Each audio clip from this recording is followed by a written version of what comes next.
السلام عليكم ورحمة الله وبركاته.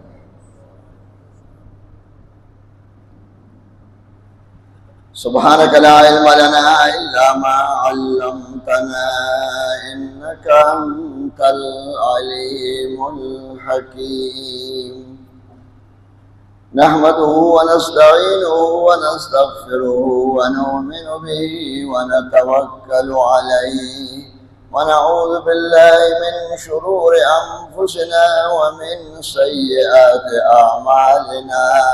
من يهده الله فلا مضل له ومن يضلله فلا هادي له.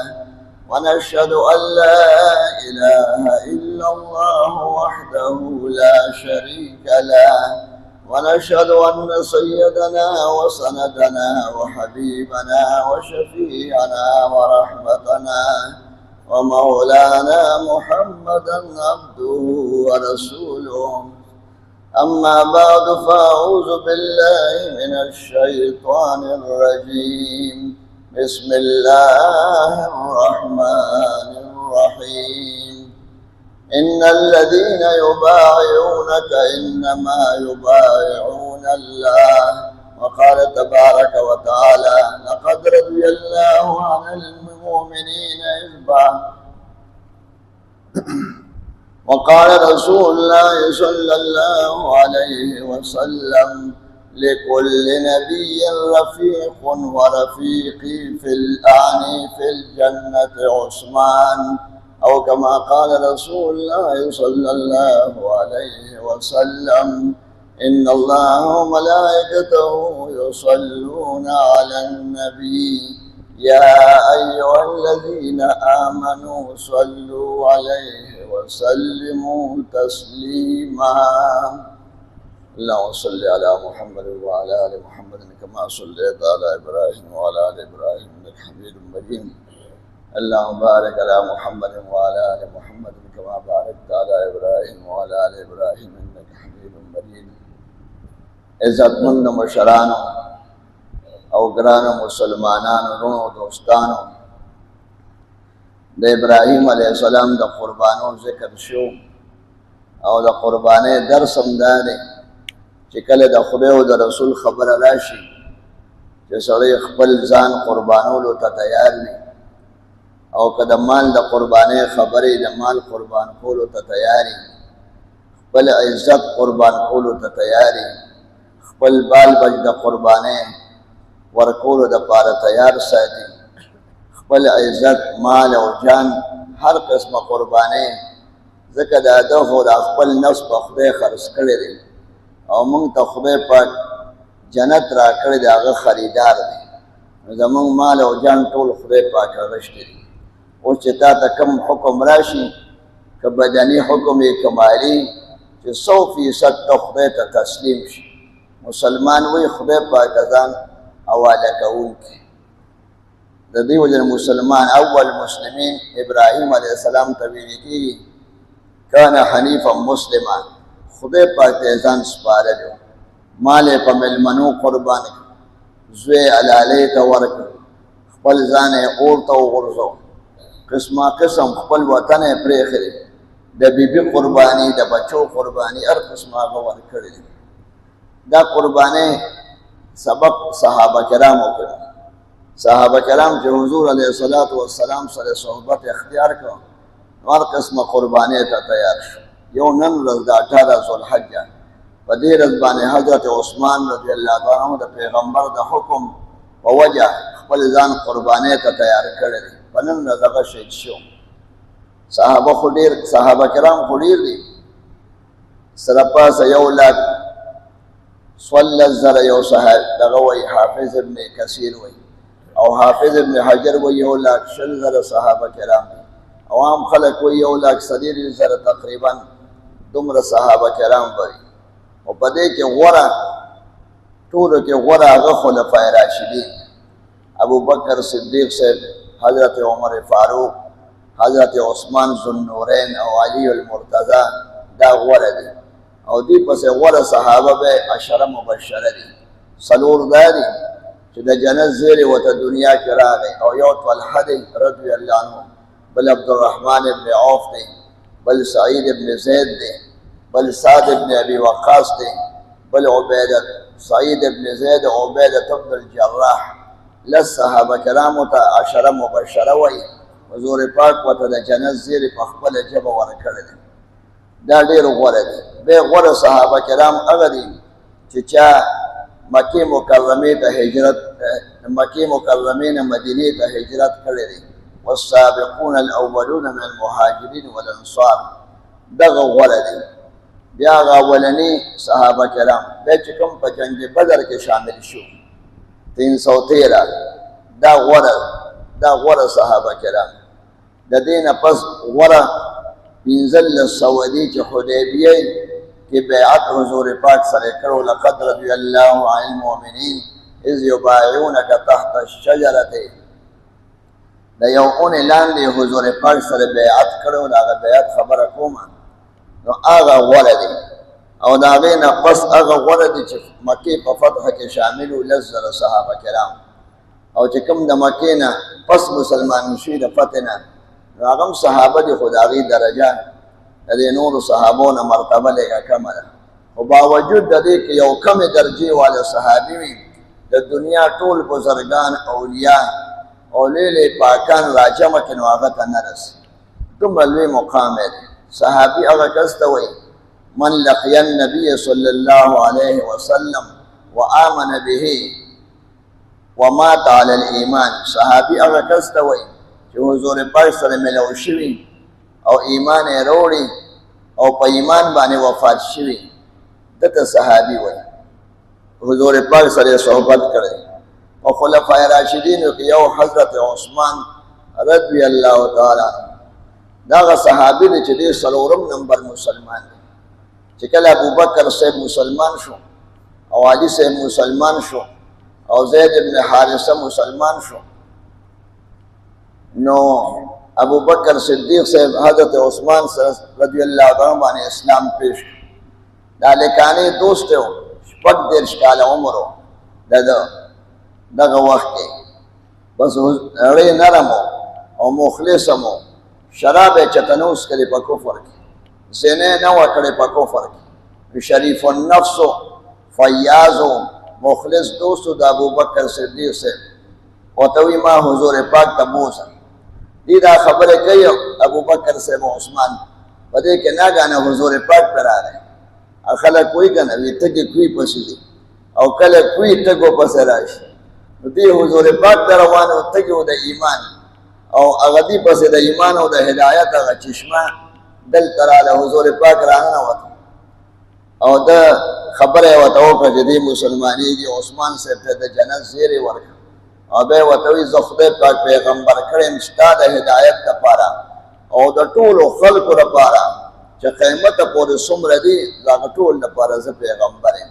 ستا هدایت او د ټول چې څومره قومونه دي او څومره خلک دي، قیامته پورې د ټولو د هدایت دپاره خدای پاک زه رالیږلی یم. وبعثني، زه یې رالیږلی یم او مبعوث کړی یم.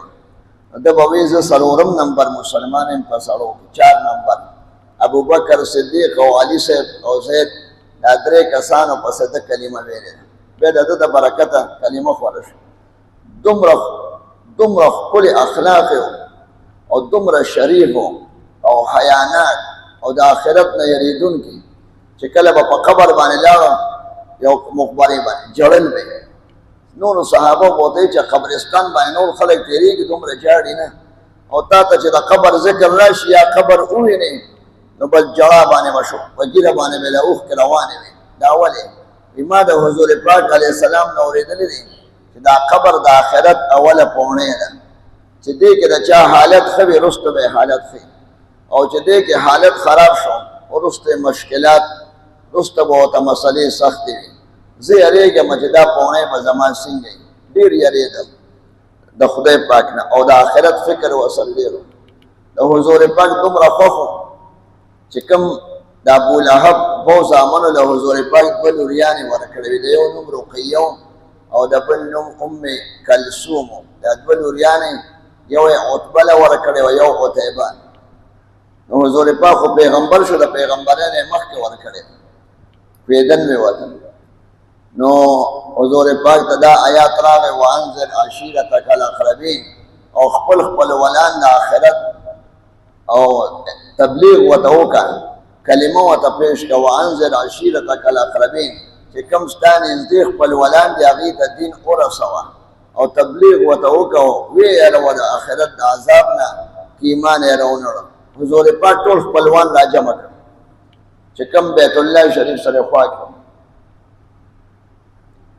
د ابو لهب کور خو د حضور پاک مخې ته و شاته هم کورونه و داسې د عثمان صاحب کور شاته وتی نو دې حضور پاک سره م راوغوښتل ورته وایي زه تاسو ته خبر در کومه چې یو ورځ را روانه ده که کلمه نه وي نو لوی عذاب دی خیره خو لوی بیان دی ټولو ورته وایي ته رښتونې مې او یقین یې په وکړه خو چې دی ورته وایي یو خدای پاک باندې ایمان راوړی او ابو لهب پاسېد او لاسونه یې خوځول وي تبا لک سائر اليوم الهذا جماعتنا چې یو خدای دی یو خدای مې خدایانو خو ډېر دي 360 خو په بیت الله کې دي ایښو دي خو د ډېرو خدایانو قایل او مشرکان خدای خو یو نه دی دا دومره کارونه به یو خدای کوي او په قهرو او حضور پاک ته بددعا او خیرې کولې خدای پاک صورت نازل کړ تبت یدا سورت پس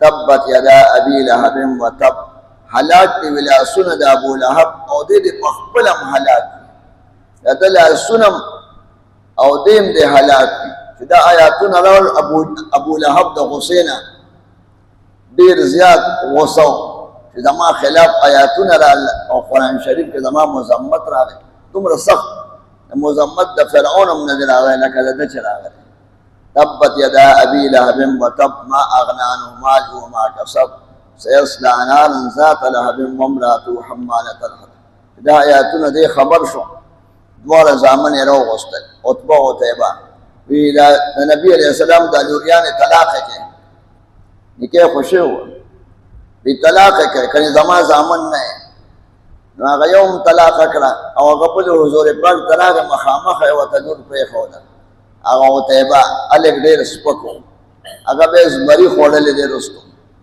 په یو سفر کې او دا بل رستو مسلمان شوی دی رقیه ام کلثوم دواړه پاتې شو حضور پاک عثمان صاحب له لور ورکړه دومره خو سړی چې لور چاله ورکوي نو خو ډېر سوچ پې کړي که نه اوږده سوچونه یې کړي چې سړی څنګه دی اخلاق زما لور به ده سره خوشحاله که خفه دومره یې خوښ و چې یو عام معمولي سړی لور ورکوي نو ډېر زوم باندې ډېر سوچ کوي نو حضور پاک خو ډېر هوښیار او لوی پیغمبر او ډېر اشرف الرسل دی هغه چې لور چاله ورکوي نو هغه سړي کې به څومره صفات دي نو ده کې هغه صفات ورته معلوم و چې ډېر پاک دی حیاناک دی سړیتوب دی اخلاق دی سخاوت دی پکې خپله لور یې ورکړه رقیه بي دا رقیه بي د ده بیبي وه بیا یو زوی هم ته شو د دې نه بیا چې د جنگ بدر کومه ورځ وه پاک ورځ دا بیبي وفات شو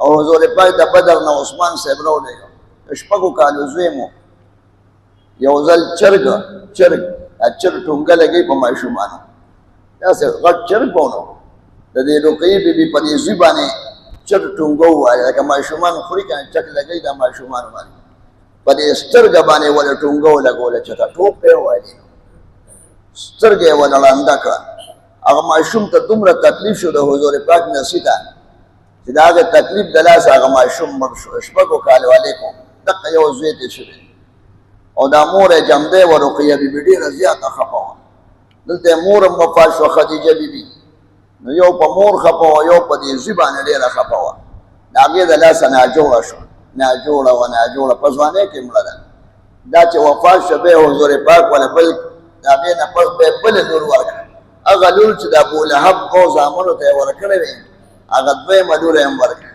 د هغې هم ژوند کم و هغه هم څو ورځې پس وفات شوې ده ام کلثوم 3 لوریانې د حضور پاک په ژوند باندې وفات فاطمه بیبي د هغې نه پس وفات شوې او څلور واړه مدینه منوره کې جنت البقیع کې ښخې چې هغه دویمه مړه شوه حضور پاک عثمان صاحب باره کې وایي وی که زما 40 لوریانې وې زما 40 نو ما به پرله پسې پی در پی دله ورکړی. سړي زوم له بله لور نه ورکوي اکثر که نه رړۍ ولې چولي. خدای دومره خوښ و چې یو لور یې هم ورکړه هغه هم نه شو، بله لور یې ورکړه هغه هم نه شو. او بیا یې وفرمایل که 40 لوریانې وي او مړې کېدې نو ما به پی در پی دله ورکړی. ډېر سخي و، سخاوت یې دومره زیات دی چې یو ځل مدینه منوره کې یهودو یو یهودي و ډېر سخت و بیر رومان، یهودي و رومن هم یې غالبا د هغه کوي و. نو هغه به مسلمانانو باندې اوبه خرڅولې، ریټ یې سخت و ډېر، په پیسو به یې اوبه خرڅولې، خوږې اوبه وې، نورې اوبه پیکه دي نو لکه سړی بازار کې اوبه یې عربو کې خو اوبه په پیسو ولي، خو ریټ یې سخت و او مسلمانانو سره به سختي م کوله. عثمان رضی الله عنه ډېر پریشان و چې مسلمانان خلک ډوډۍ نشي اخیستی نو ډوډۍ سره خلک داسې غریبانانو چې ډوډۍ هم نشو اخیستی نو اوبو باندې به څنګه پیسې ورکړي. ده سره یې خبره وکړه دا کوي په ما خرڅ کړه. دی نه تیارېده، دا به خو زما کاروبار خراب شي، دا خو د سرو زرو چرګه ده. نو بس ډېرې دغه که منتونه یې ورته کولي په ما خرڅ کړه، خیر دی. بیا یې ورته وایي نیم را باندې خرڅ کړه. او یهودي تیار شو زه نیم هم ډېر دی. په 12,000 درهمه په 12,000 روپۍ دا نیم کوینې ته واغشت. بیا دواړه کېناستل، فیصلې وکړه یو ورځ به تو بوړي او یو ورځ به زما ویدا کوي. بدوي زه کاروبار باندې روان یم. صحابه کرام خو ډېر غریبانان وو، هغوی ته وی دا ټول خیرات دی. اوبه وړی اسې خلکو به ځان له اوبه راوښکې او لوښې به یې ډکول. په یو ورځ کې به یې دومره اوبه یوړې چې 2 ورځې به پرې کار کېدم. هغه یهودي به په 2 ورځ ناست و ګاټ به نه راته. د هغه کاروبار ته ډېر زیات خفه و چې دا مې لویه غلطي کړې ده، دا کوین مې خرڅ کړ. صحابه کرام خو زما د لاسه ووتل. غریبانان و هغوی به یو ورځ کې دومره اوبه یوړې چې 2 ورځې به یې کار وکړ. په 3 ورځ به بیا خلک راتل. د ده دا خیال و چې یو څو مشکیزې به یوسي، یو څو منګي به ډک کړي، بیا به بله ورځ ماله خلک ګاک راځي، دا یو ورځ هم ګاک نه دی. ګاک یې ختم شو. اخر یې بیا عثمان صاحب ته وایي دا نیم کوین هم واخله. بیا بیه کېناسته، بیه وکړه، په 8,000 باندې کوي واخیست. هغه کوي بیا صحابو ته یې وقف کوي، ځان ته یې اوبه وړی. دا څومره لوی احسان دی چې په زرګونو صحابه کرام د هغې اوبه څښي. سخي وو. د تبوک جنګ و نو مسلمانانو هغه وخت کې قحط او قات او غله ډېره کمه وه او سخته ګرمي وه. او د انګریزانو نه خبر راغی چې قیصر روم په مدینه منوره حمله کوي په عربو. که خدای مکه اوس څوک ووایي چې په پاکستان امریکا او روس دواړه حمله کوي، زمونږ بادشاهان به خوب به ورنشي د یارۍ او په خپو به ورته پروت چې معافي کوه معافي کوه. ځکه کمزوري دي که نه، دونه غیرت پکې کم دی چې امریکې ته ووایي چې ستا نه منو. دا خو نه شي ویلی، بلکې مینت به ورته کوي چې دغه شه معافي راته وکړه معافي راته وکړه. او حضور پاک دونه بهادر و چې خبر شو چې د انګریزانو بادشاه قیصر هغه په عربو حمله کوي نو به دلته اعلان وکړه. داسې بادشاه خو نه و، بهادر و. وی راځئ د انګریزانو خلاف جنګ له ځو. حضور پاک وایي موږ ورپسې ورځو، دا ډېر ګران کار دی چې ته قیصر روم سره جنګ کړي. خبر لږ دروغ و بیا اول کې، یعنی پوره یقیني خبر نه و، خو یو افواه وه یا په هغې رالېږلي د افواه په شکل. تقریبا 1,000 صحابه کرام تیار شو او ګرمي او قحط غلم نه وه او د قجرو د شکېدو موسم و. لو لکه د غنمو لو وي، زمیندار چېرته تللی شي لو نه، نو د لو ورځې وې او غریبانان مو د خورا څښاک څه نه و. حضور پاک علیه السلام او صحابه کرام ښه پریشان وو. 1,000 کسانو نومونه ولیکل، ټول بزو. او عثمان صاحب وی چې په مسلمانانو ډېر تکلیف دی. نو تقریبا 1,000 اوښان سره د بارونو د حضور پاک ته پیش کړ. 1,000 اوښان ډېر زیات، او یا اوښان او یا اسونه، 70 اسونه کوم ځای کې وو. او 1,000 دینار اشرفه د سرو زرو، دا کرنسي د هغې مخې ته کېښوه. په یو جنګ کې به څوک دومره سخاوت وکړي. 1000 اوښان او تقریبا او یا اسونه او زر اشرفه قیمتي دي دا په یوازې په چنده کې واچوړې داسې حضور پاک ډېر خوشحاله شو او ده ته وایي د باره کې که عثمان یو عمل مونه کړي د نن نه پس د لپاره جنت دی یعنې ده داسې عمل وکړو حضور پاک ډېر خوشحاله شو هغه پیسې دی اړو دی راړو دی ځکه خلک ډېر کمزور وي چې څه شته نه او نور یې ورکړي یو ځل په مدینه منوره کې عثمان صاحب مانځه کې خلک ډېر زیات شو جومات خو وړوکی دی د مدینې منورې جومات وړوکی او خلک ډېر شو ځکه د عمر صاحب زمانه کې ایران هم فتح شو عراق هم فتح شو او داسې ورپسې د روم هم څه حصې فتح شوې او افریقا کې هم څه ملکونه بیا څه عثمان صاحب اغوښتي دي نو دا د حضور زمانه کې د حضور زمانې نه پس د مسلمانان ډېر شو بیا عثمان صاحب ایران کې لږ یو بادشاه و یزدګر نومه یزدجر ورته وایي دی به پټ ډب جمدې پاتې شو او د عمر صاحب خلاف به تنظیمونه جوړول او مسلمانانو باندې به حملې کولې عثمان صاحب چې بادشاه شو د عمر صاحب د شهادت نه پس نو خلک مانځه کې زیات شو جومات تنګ و ده وایي زه دا جومات جوړوم بعضې صحابه مشرانو وایي دا زوړ یادګار به ختم شي زوړ یادګار به څه کوي چې مانځه له پکې خلک نه راځي او د اساس خښتې او د کاڼو او د چونې او قیمتي لرګې ده د هندوستان ساګوان او سنگ مرمر د ایټلي نه په خپلو پیسو یې راوغوښتل خلکو خبرې کولې ډېرې سرکاري پیسې به په ممبر د جمعې پر ځای دا حدیث وایي من بنا لله مسجدا بنا الله له بیتا فی الجنه ما د حضور نه اورېدلي چې چا جومات جوړ کړ د خدای دپاره د نوم دپاره نه د ریاکارۍ دپاره نه شاباسي دپاره نه د خدای دپاره چې ما نه خدای خوشحاله شي خدای پاک به ډېر لویه بنګله ورکېدله په جنت زه غواړم چې زما بنګله ښکلې وي دا ذاتي د خپل جیب پیسې په دې لګولې حضور پاک صلی الله علیه وسلم باندې به هم پیسې لګولې چې کله به هغې ډوډۍ چې کمه شوه یا خبر به شو او دومره سخي چې هر جمعه به یو غلام ازادو شپږ کالې تقریبا 11 کالې حکومت کړی نو شپږ کاله خو لږ امن کې تېر شو خو دا صحابه کرام مشران هم مړه شو او پټ سازشونه مو منافقانو یهودیانو عیسایانو مجوسو په دې ټوله دنیا کې د خو ارمینیا هم واغېسته اذربایجان افغانستان هم واغېسته او مراکش پورې دا ټول ملکونه واغېسته نو دومره دولت ډېر راغی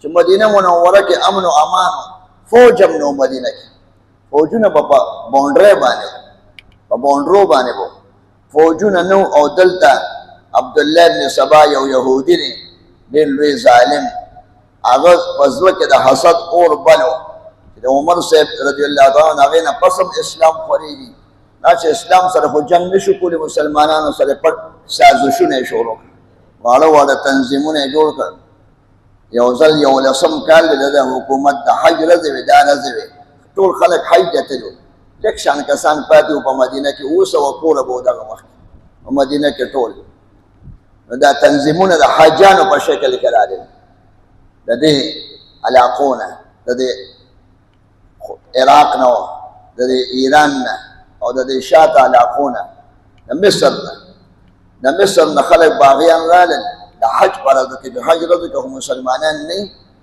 او مدینه کې خو امن و د حجانو شکل کې احرامونه حاجانو په شکل او چې راغلل د مدینې لارې ته ډکې شوې د مدینې د خلکو نه زیات او د عثمان صاحب د کور نه تو شو او پروپیګنډ یې شروع کړی چې د دا چل کړی خپل ولانو له پیسې ورکړي هلکه خپلې پیسې ورکړي د نبي علیه السلام جومات جوړ کړه هلکه په خپلو پیسو یې جوړ کړه هغه مو اعتراضونه به یې کول سیاسي خلک او حضور پاک خو ده ته ویلي وو په مخ کې چې ته به شهید کېږې یو ځل حضور پاک په جون باندې ده ته ویلي وو دې پوه شو چې زه به شهید کېږم دا بدماشان او خوارجو د مصر هلکانو نوجوانانو د هغې نه مخکې ډېر واقعات دي دا اعتراضونه او پروپیګنډ شروع کړي او په مدینې منورې په ګلو کې ګرځېدلو انتقام او انتقام مونږ به د بادشاه نه هغې دا بادشاه د بادشاه نه کوزو او دته حضور پاک ویلو چې بادشاہي به نه پرېږدي که شهید هم شي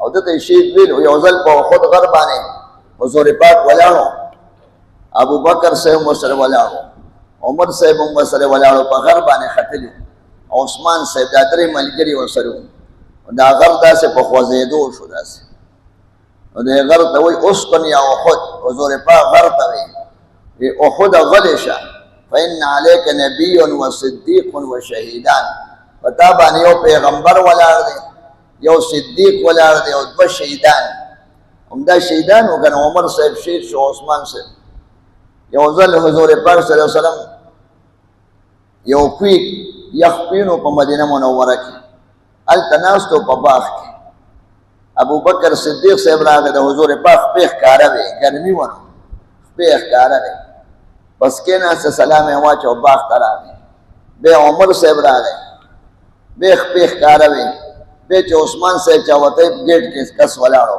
بیا عثمان صاحب دی زر یې ځان سم را سم کړ جامې سمې کړې لنګ یې سم کړو سم کېناسته مخکې داسې آزاد ناست نو چې کوم یو براته نو د جنت زیرې ورکړه وایي څوک دی وایي عثمان ابن عفان دی وایي ښه د جنت زیرې ورکړه وعلی بلیة یصیبها یو مصیبت چې دته به رسېږي یو فتنه به راځي قاتلان به په ده راځي دی به په هدایت وي دی به په حق وي هغوی به په غلط وي دی به مړ کوي دا خبر وله ورکړه اوله فتنه چې مسلمانانو ته خونریزي رسېدلې ده او د هغې نه پس مسلمانان ډېر سپېره شو او ټوټه ټوټه شو نه په جهاد کې یو ځای شو او نه په موس کې یو ځای شو او دا فرقې پکې جوړې شي دا ګمراه فرقې تاسو پېژنئ د صحابه کرامو دشمنان دا فرقې هغه چې جوړې دي قیامته پورې به دایي دا به نه ختمېږي شکر دی اهل حق به وي چې کوم صحابه کرامو پسې ځي د هغوی عزت کوي په خوله باندې د هغوی صفتونه کوي د هغوی ایمان کامل ایمان ګڼي د حضور پاک رښتونې ملګري ګڼي او د هغوی په شان عقیده وي خو په حق دي خو د عبدالله بن سبا پکې فتنه پیدا کړه عقاید یې وله بدل کړ اعمال یې وله بدل کړ نارې وله بدل کړ هغوی چې دا مشران صحابه ختم کو عثمان صاحب شهید هم کو حکومت وله ختم په دغه مقصد باندې خلک پرې نه و پوهېږي پټ سازشونه یې کول حضور پاک چې کله عثمان صاحب راننوته هغه ته یې زیرې ورکړو وي ده ته زیرې ورکړه د جنت او د یو مصیبت ده وی الحمدلله د جنت په زیرې باندې د خدای شکر او الله المستعان که مصیبت وي نو خدای زما مددګار دی حضور پاک ورته تعالی به خدای یو کمیز درکوي خلک به یې تا نه وباسي خو ته به یې وباسه نه ته به یې وباسه د کمیز نه مراد بادشاهي وه حضرت عمر رضی الله تعالی عنه چې شهید شو نو زخمي و د شپږو کسانو نوم یې پیش کړي زما نه پس به دې کې یو بادشاه کې د شپږ واړه به کښېني یو به بادشاه شي یو پکې عثمان صاحب دویم علي صاحب دریم عبدالرحمن ابن عوف څلورم طلحه ابن عبیدالله پنځم عبیده ابن الجراح دا صحابي شپږ کسان نومونه یې واخیستل عبدالرحمن صاحب یې زه بادشاهي نه کوم هغه بل صحابي طلحه خپلوان یې پکې نه و یاد کړی پردي صحابه هغه بل هم ووته شاته هغه یې زم نه بس عثمان صاحب او علي صاحب پاتې شو بیا د مشرانو صحابو نه مشوره واخیسته 3 ورځې مشوره وه په 3 مرضه عثمان صاحب سره بیعت وکړ خو هغه مصیبت او هغه فتنه چې حضور پاک خبره ورکړې او تقدیر هغه عثمان صاحب رضی الله تعالی عنہ دا باغیان د هغه د کور نه ګیر چاپېره شو صحابه کرام ولرال وي تا به شاته وباسو مکې ته لاړ شو یا به موږ تا پټ کړو دا باغیان راغلي موږ به تا د کور شاته وباسو ده ویې نه زه د مدینې نه بل خوا نه ځم د حضور پاک ګاونډیتوب نه پرېږدم بل خوا نه ځم بس کلک و په هغه ایمان یې مضبوط او پیدا چې شهید کېږم بیا ورته صحابه کرام وایي موږ له د جنګ اجازت راکړه وی نه زما د بچوالي دپاره چې یو مسلمان هغوی به ځان ته مسلمانان وي اوس هم ډېر مسلمانانو په نوم منافقان شته وی کافر او ځان ته مسلمانان وایي رنګارنګ فتنې لري اوس د صحابو دشمنان نو بیا ورته وی موږ له د جنګ اجازت راکړه عبدالله ابن زبیر حسن رضی الله تعالی عنہ حسین رضی الله تعالی عنہ مشرانو صحابو ورته وی طلحه صاحب او زبیر وی نه جنګ اجازت نشته اجازت دستخط یې نه کوم وی بس دی چې هر څه کوي زه به صبر کوم زب صبر کوم زب صبر کوم ډېر صبر وکړي حیاناک او صابر. نو بیا یو ځل د هغه باغیانو کې یو غشی په حسن صاحب باندې ولګېد، وینې ته روانې شو. دا باغیان پریشانه شو چې حسن صاحب خو د حضور پاک نیکه دی او دی خوږ شو، اوس به ټول خلک دې سره ودرېږي او زمونږ خلاف بشي. پروګرام د عثمان صاحب د بادشاهۍ ختمولو او د مړ کولو پروګرام به هغه به پاتې شي، حج ته به خلک راشي. او اواز هم ولګېده چې د ګیب چاپېر نه لښکرې را روانې د مسلمانانو په نورو ملکونو کې مدینې ته راځي. هسې افوا وه، فوج عثمان صاحب فوج نه وغوښتې، نه جنګ کو. وي زه به صبر کوم چې دې هر څه کوي. وي که زه مکې ته هم لاړ شم دې مکې پسې ما پسې راځي، او شام ته خو نه ځم. حضور پاک نه لرې نه ځم د دې ځای نه. همدې ځای کې به په شا طرف په کور باندې راغلل او یو ظالم مصري سره د اوسپنې یو ډنډه وه او عثمان سره په دې سر مبارک باندې وو. دا وینې پرې را روانې شوه. دې وخت کې تلاوت کوو، د جمعې ورځ وه، مازدیګر وه او روژه وه. یو روژې نیولې وه، روژه ماته یې نه وکړې د شپې. دویمه روژه پرله پسې، نه اوبه وې نه ډوډۍ وه، چې هر څه یې پې بند کړو، څوک ورتلیم نه شو. دومره باغیانو زور کې وه. هلته جنګ ورسره اجازت نه و چې شروع شي، کنې بیا ختمولی شو، خو وینه به خو تویده که نه. زه د حضور پاک په ښار کې وینه تویدل نه غواړم. چې څوک ځان ته مسلمان وایي، کلمه وایي، زه د هغه وجل نه غواړم. او دې ته بیانونه مو کړو، خو دې باندې اثر نه کېده. نو په اوسپنې په سر یې وو، غریب سر غزار خو ډېر سخت، او بل ولې توره را خلاصه کړه. دا لاس چې جدا شو، لاس ته کټ شو. او بل یو دریم ظالم و، هغه په نیزه باندې په دې خېټه مبارک باندې ورټومبله دومره زخمي کړ. او بدماشان ولاړو، بادشاه یې اخېسته. چا جنازه نه شوه کولی. په 2 ورځې پس نوجوانان صحابه کرام راغلي دي او بیا دې وړی دی او جنازه جبیر ابن مطعم رضی الله تعالی د عثمان صاحب وکړه او په جنت البقیع په آخر کې خښ دی. الله دې پرې رحم وکړي. قرآن شریف یې جمع کړی دی، په جهادونو کې حصې اخېستې دي. د حضور پاک زومو 2 لوریانې پې واده وې، عشره مبشره کې په دې ورځ صحابه کرام اصلي کامل مؤمنانو. کامل قرآن شریف کې راځي آمنو کما آمن الناس، تاسو ایمان نه وړئ لکه د صحابو په شان. فإن آمنوا بمثل ما آمنتم، الله جل جلاله هغې باندې رحم وکړي.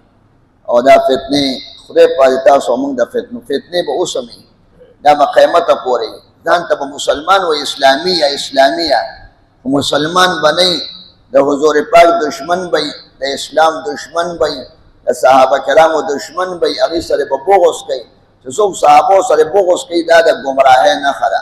چې څوک صحابو سره محبت کوي دا د اهل حق او د اهل سنت هغه نښه ده. د قربانۍ اډوکې کور کې پراته دي، څوک اډوکې خیرات که چاله ورکړه، که خرڅ یې کړي نو پیسې به ورکړي. د ښځې قرباني په خاوند شته ده، خو ما ویلو په خاوند باندې د ښځې قرباني نشته. که ورسره ښې نو ورته دې ووایي چې مال یې حصه ونیسه. ښه معاشرت خو دا دی چې خاوند سره پیسې وي، یو حصه دې ولې ونیسه، خو شرعاً پې نشته.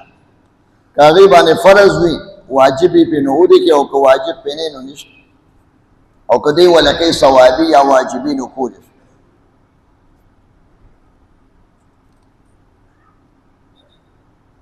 وی زمونږ چاچي مړه شو و 10 ورځې مخکې، 10 ورځې پس خلک تعزیت ته راځي.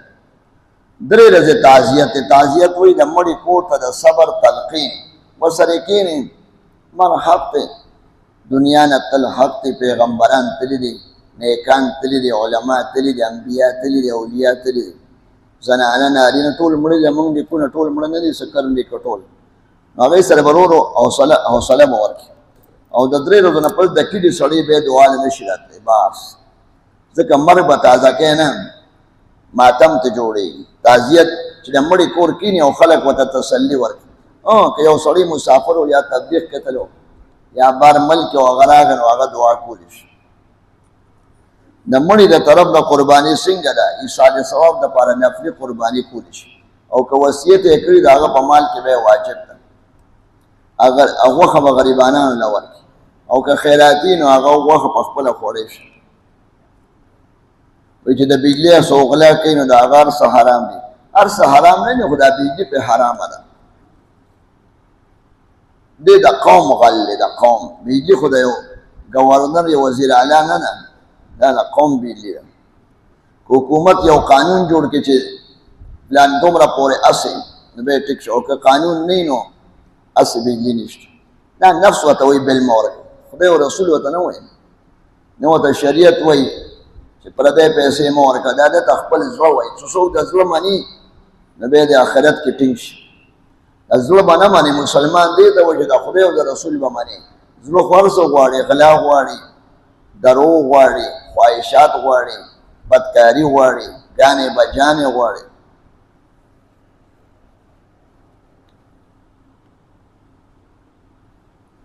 سړی پیسې کور کې ایښودی شي چې کرنسي ګرانه شي، دی به یې خرڅه کړه ایښودی شي. داسې هغه دغه نه راځي په دې کې، ذخیره اندوزي نه ده.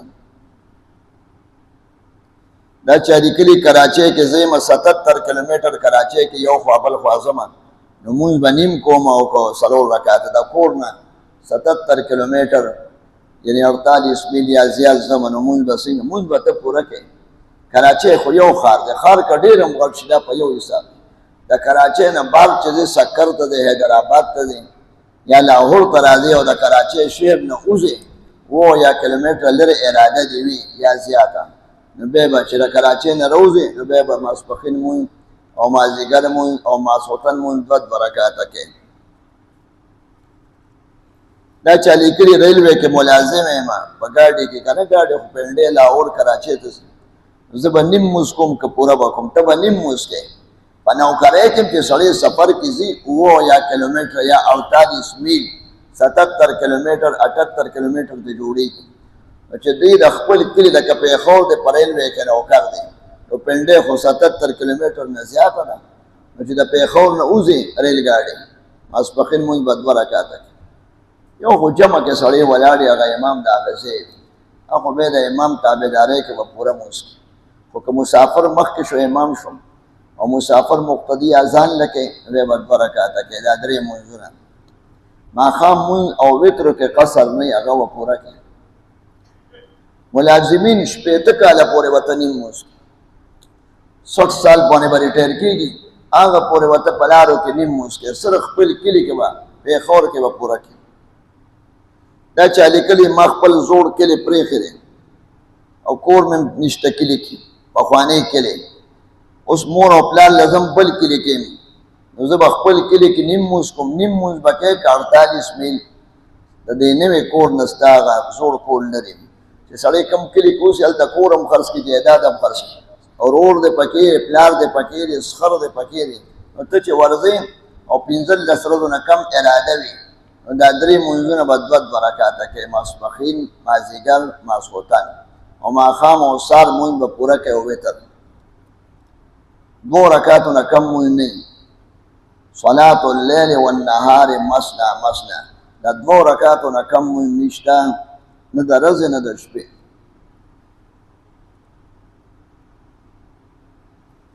زه نوکر یم سرکاري او ډیوټي مې 100 میله لرې ده، ډیوټۍ له چې ځم په ډیوټۍ کې به روزانه نیم مونځ کوم او روزانه به کوې. چې کوم ځای کې ستا ډیوټي ده هلته 15 دن نه تېری، 2 ورځې 3 ورځې تېری یا روزانه ځای راځي. لکه سړی په دغه کې نوکر دی حسن ابدال، روزانه بس چلی، یا هلته ډیوټي ده څه نوکر دی یا خپل کاروبار کوي هلته، نو هلته به ټول عمر په لار کې هلته نیم مونځ کوي، چې 15 دن پاتې شي هلته نو هلې به بیا پوره مونځ کوي. په یو ځل 2 ښارونو کې سړی مقیم کېدی شي او کېدی شي. یو خپل کلي دی، ښځه او بچي دي پکې، یو د نوکرۍ کلي دی، لکه سړی یو لاهور کې نوکر دی په وابډه کې، او هلته ځان له د کرۍ کور اخیستی دی یا ونه سرکاري کوارټر میلاو دی، او 15 دن نه زیات اقامت اراده ده، نو لاهور کې به هم پوره مونځ کوي او پېښور کې، او په لار کې چې ځي راځي نو نیم مونځ به کوي. 2 کلیو کې سړی پوره مونځ کولی شي. یو خپل کلي کې ښځه او بچي دي، هلته به هم پوره مونځ کوي. یو دی کوارټر کې دیره دی، سرکاري کوارټر دی یا د کرۍ یا هسې کمره ده فلیټ دی، هغې کې دی، نو هلته به نیم مونځ کوي او پوره مونځ کوي که 15 دن پاتې وي، 2 کاله پاتې 3 کاله پاتې، نو 15 دن به یو ځل اراده وکړي، باقي به هلته نیم مونځ کوي، نه پوره مونځ به کوي، پوره چې مقیم وي. او په کلي کې به پوره مونځ کوي. یو ته وطن اصلي وایي او بل ته وطن اقامت. د دې وطن نه چې 48 میل لرې ځي نیم مونځ به کوي، او د هغه وطن نه چې 48 میل لرې چې ته بل علاقې ته ځي نیم مونځ به کوي، او لاهور کې به پوره کوي. ځکه د نوکري ده، 30 کاله به نوکري کوي، 3 کاله دپاره ټرانسفر یې شوی دی، ده ته پته وي. وی تبلیغ والا چې چله کې لاړ شي او کراچۍ کې تشکیل وي، او کراچۍ کله یو کراچۍ ده کله بله کراچۍ ده، نو نیم مونځ به کوي، پوره مونځ به کوي. چله ده 40 ده، 40 چې کراچۍ کې وي نو که داسې یو ځای کې لس شپې، بل ځای کې 3 روزه 3 ورځې، بل جومات کې 3 ورځې، مختلفو طرفونو ته لس 20 میله داسې 50 میله داسې. خو چې کراچۍ کې دننه چله وي نو دا 40 د دې کراچۍ کې حسابېږي، دا په یو ښار حسابېږي. نو دا خو د 15 ورځو او د هغې نه ډېرې شوي، نو دې کې به پوره مونځ کوي. دا چا لیکلي زه سخر کرې چې لاړ شم، سخر کرې چې کوم ځای نه مې واده کړی دی نو هلته به نیم مونځ کوم که پوره. سخر خو سخر یې، هغه ستا کور نه دی، ستا د ښځې پلار پکې اوسېږي، ته خو پکې نه اوسېږي، او ته هلته میلمه هلته به نیم مونځ کوې که 48 میل.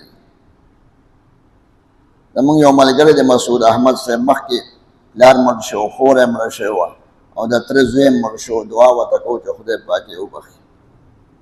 جاوید یو کس ته وفات شوی، د هغه لپاره هم دعا وکړي چې خدای پاک یې وبخي. دا چا لیکلي د حج نه پس د غوا قرباني صدقه ضروري ده او دیګونه پخول.